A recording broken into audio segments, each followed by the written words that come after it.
दास्तान यतीम पानी वाला। कहते हैं जब पुराने जमाने में काफिले प्यासे रेगिस्तानों को पार करते हुए सफर किया करते थे और हर सराय में पानी को सोने से भी ज्यादा कीमती समझा जाता था, तब बल्ख नाम के एक शहर के बाहरी रास्ते पर एक छोटा सा कुआं हुआ करता था। वो कुआं कोई खास नहीं था। उसके चारों तरफ टूटी हुई मिट्टी की दीवारें, एक पुरानी चरखी और पास ही एक झोंपड़ी। हवा में मिट्टी और पानी की सौंधी खुशबू घुली रहती थी। उस कुएं का रखवाला था एक बूढ़ा आदमी जिसका नाम था रशीद, और उसके साथ काम करता था एक नौजवान लड़का सालिम। सालिम की उम्र मुश्किल से 20-22 साल होगी, मगर उसकी आंखों में एक अजीब सी गहराई थी। चेहरा साफ, दिल और भी साफ, मगर किस्मत में सिर्फ मेहनत और तन्हाई लिखी थी। सालिम भी यतीम था। उसके माँ बाप बचपन में ही गुजर गए थे और तब से वो इसी कुएं पर पानी भर भर कर मुसाफिरों को पिलाता था। सालिम का दिन सूरज से पहले शुरू होता था। जब पूरी बस्ती सो रही होती, वो अकेला रस्सी से बाल्टी बांधकर कुएं से पानी निकालता, बड़े मटकों में भरता और आने वाले काफिलों के लिए तैयार रखता। रशीद उसे अपना बेटा कहता था, मगर उसका बर्ताव किसी नौकर से भी बदतर था। ओ सालिम, जल्दी कर, पानी ठंडा होना चाहिए। अगर किसी मुसाफिर ने शिकायत कर दी तो आज तुझे भूखा सुलाऊंगा। सालिम खामोशी से काम करता रहता, न शिकायत न गुस्सा। कहते हैं कि सालिम के हाथों से दिया गया पानी कुछ अलग ही होता था। जो भी उसे पीता, उसकी प्यास सिर्फ बुझती नहीं थी, बल्कि दिल को सुकून मिलता था। लोग कहते थे, ये लड़का पानी नहीं, रहमत पिलाता है। मगर रशीद सारा पैसा खुद रखता और सालिम को सिर्फ सूखी रोटी और बासी पानी देता। एक रात की बात है, तेज आंधी चल रही थी। रेत के तूफान ने रास्ता ढक लिया था। सालिम अकेला कुएं के पास बैठा था।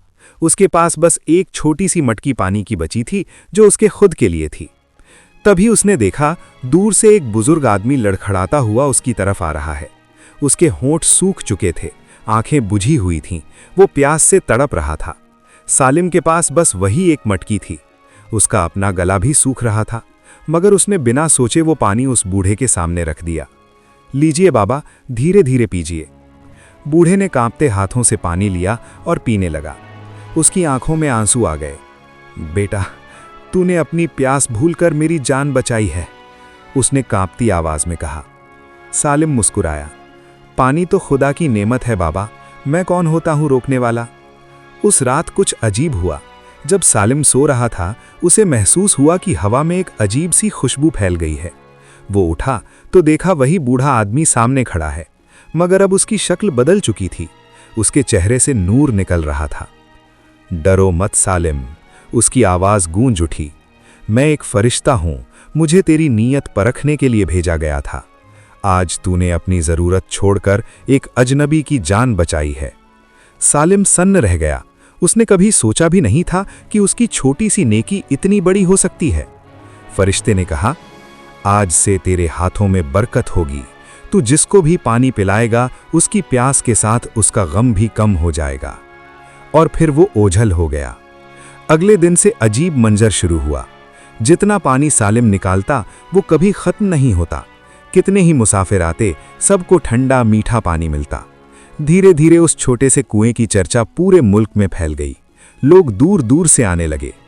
मगर रशीद का लालच और बढ़ गया। एक दिन उसने सोचा, ये लड़का मेरे लिए खतरा बन रहा है। अगर ये चला गया तो सब खत्म। और फिर उसने एक साजिश रची।